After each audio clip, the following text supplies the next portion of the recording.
Hey, how's it going, everyone? Boy, oh boy, have I got something to share with you guys this week. And forewarning, it's going to be a lot of dialogue, but it's a really good story, I promise. So stick with me. All right, so let's start at the beginning. This past weekend was less than ideal for working on the smoker. My wife was out of town in Texas, dealing with her father's funeral and all that stuff. And she was due to come home, but 2 days in a row, her flight was canceled due to weather. Now, luckily, Lauren had been working on things throughout the week, so it lightened the load a lot. But needless to say, my availability for the weekend was going to be minimal because I'm now going to be watching my 2-year-old daughter instead of working on the smoker. Luckily, Stephanie, Lauren's wife, stepped up in a major way and was able to help me out for a time, watching her while we worked on things. But it was super important for me to be able to cook on this thing this weekend because next weekend is Easter and I'm due to make a lot of ribs and a lot of chicken on this thing. And if you haven't been following along previously, this is not only my first smoker build, but this is also my first offset smoker. So if you're kind of curious what my motivation was to get into this, go ahead and check out those other videos in the playlist. But yeah, it was really important that that I'm able to cook something on this this past weekend, just to kind of get out the kinks and figure out how to run this thing, because like I said, I've never done it before. So because of the nature of how the week worked out, I don't have much footage to share with you guys. Like I said, Lauren was working solo when he had a chance throughout the week, and then while I was there, I was just trying to do things as quickly as possible, knowing that I wasn't going to have much time, and I was really trying to contribute as much as I could. As it was, I had to take a break probably just before noon to take a nap, or not me, but my daughter. I had to take her home to take a little nap, and then I was pleasantly surprised because when we went back after her nap, Lauren had pretty much finished up, or as much as we needed to, for the Easter party. And he was already pressure washing the whole pit out and getting rid of all the dust and just the manufacturing, if you will, crap that's in there. And so when I got back, he was already doing that, and we were ready to move on to that next phase. So after getting it all washed out, we put it out in that Arizona sun, and it dried up in like no time flat. And I guess that's the advantage of living on the surface of the sun. So there was like very little patina to it, like it dries out that fast. But we got a lit chimney, and I dumped that chimney of lump coal into the firebox. I got a couple of logs put on there, and I was using ash wood, and I've never used ash wood before, but I got some free. Someone was cutting down a tree like 3 or 4 weeks ago, and so I picked up a bunch of free wood from that, and I split it up myself. So that's what I was using this weekend. I don't think I'll be using it in the future, because it just doesn't have that aroma that I like from barbecue wood. Honestly, it smelled hot. It just smelled like hot burning wood. I've never smelled anything quite like it, so I wasn't a fan, and I can only imagine that I wouldn't be fond of the taste of it either.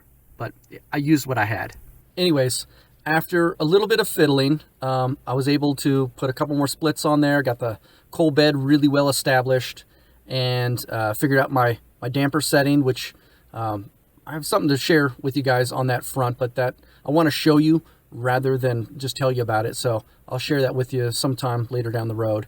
Got the stack damper setting, so everything's running real good. So it's time to put biscuits on there. And to be honest, at this point, I probably could have started filming stuff and bring you guys along for the ride, but I was being selfish. I just wanted to enjoy the moment. There's a lot of work that went into getting it to this point, and I know from doing photography that I tend to get kind of caught up in the capturing and that sort of thing. And this is more of a shoot from the hip. It's not nearly as involved as the photography stuff I've done, but nonetheless, I know that it would have taken me out of the moment, and I really wanted to be in the moment and just enjoy it. So I'm sorry I couldn't bring you guys along for that, or I decided not to bring you guys along for that. But we'll do it again some other time. But this is where my weekend had a really, really, really nice happy ending.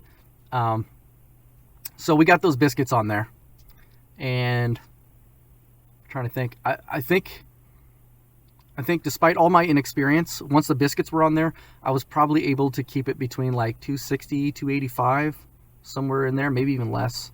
And, excuse me. And we were checking the biscuits about every 10 minutes just to see, you know, is there a spot that's going to get a little extra browning than the other, or is anything getting burnt? And we were checking and checking and checking. And it never did. Nothing ever burned. Nothing ever got more brown on one side than the other. From smokestack to firebox and everything in between. It all cooked identical. And I mean identical.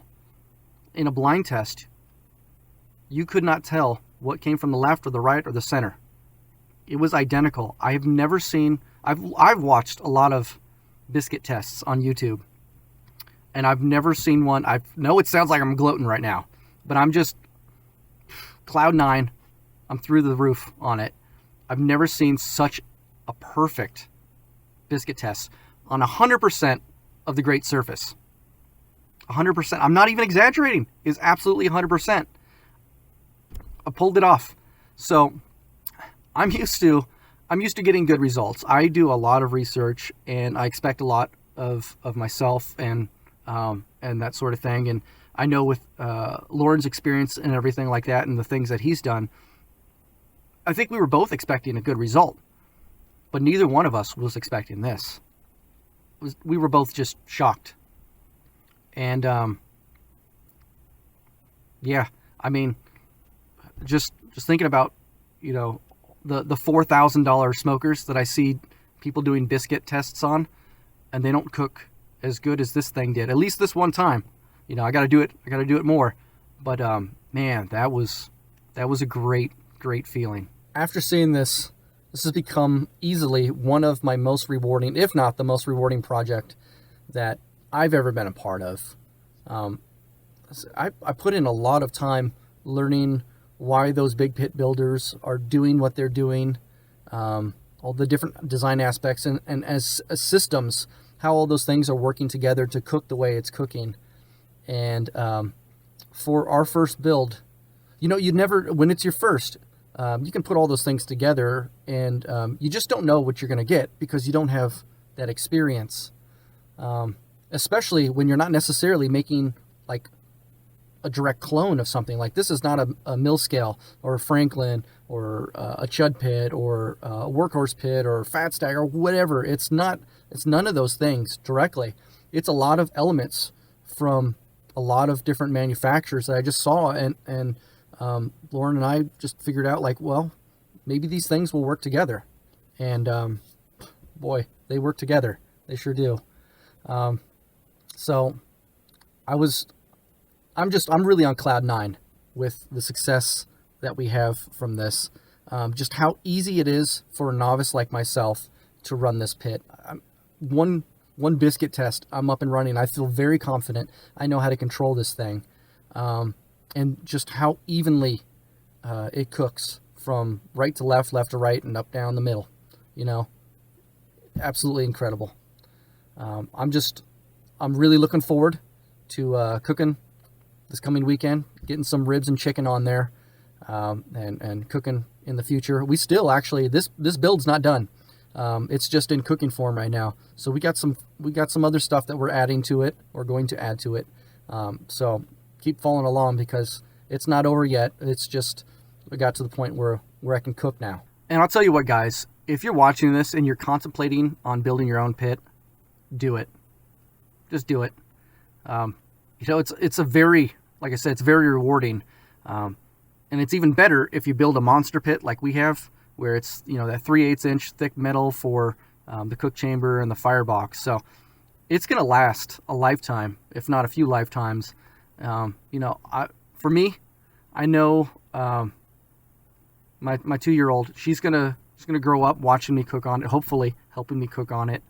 And I can only hope that when it's time, I pass it on to her, and I get to enjoy her making meals and memories with her family and my grandchildren. And you know, it just doesn't get any better than that. So I say to you guys, just do it. Just go for it and have some fun, really. All right, guys. So I've taken up enough of your time already. Look in the near future. I'm going to be doing another biscuit test because I want to show you guys rather than just tell you about it. You don't have to take my word for it. We're going to get a website up and going, and so you can get in, your pre-orders if you want to have us build a pit for you. No, just kidding. Well, maybe if you want one, maybe.